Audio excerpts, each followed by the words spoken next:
এটা তো একটা সামার মন্দির, অনেক পুরানা মন্দির, সামার উপরে নির্ভর ছিল বিশালগড়ের সবাই। এখন তো জায়গা জায়গা মন্দির হয়েছে। হ্যাঁ, আজকে কি অবস্থা? আজকে তো নদী দেখলাম, এখন সেটা পুরা নদীতে নিচে দিয়ে গেল। কোন জায়গাতে মন্দিরটা? এটা তো বিশালগড় টাউন গার্লস স্কুলের পাশে। আচ্ছা, কতদিন ধরে মন্দিরটা এখানে? মন্দিরটা অনেক পুরানা, আমরা ছোট থাকতে দেখতেছি সেই রকম। মানে প্রত্যেকদিন কি পূজা হয়? হ্যাঁ, সবসময় পূজা হইতেছে, মেলা হইতেছে। এখন আপনারা এই যে দেখলেন, মানে মেলা হয়, অষ্টমী স্নানের মেলা হয় এখানে। এখন যে আপনারা দেখলেন, মানে কি কি বুঝতেছেন? এটা কি মন্দিরটাকে রক্ষা করা যাবে?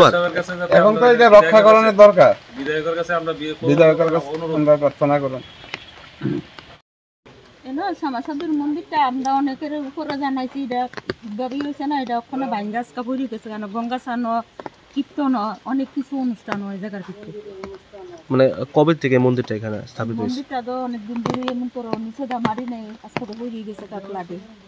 আপনারা এখন কি অবস্থায় দেখতেছেন? ওখানে তো দেখতেছেন না, পড়ে গেছে তার মন্দির নিচে গেল। প্রশাসনের লোক আইছে? প্রশাসন লোক আইছে? না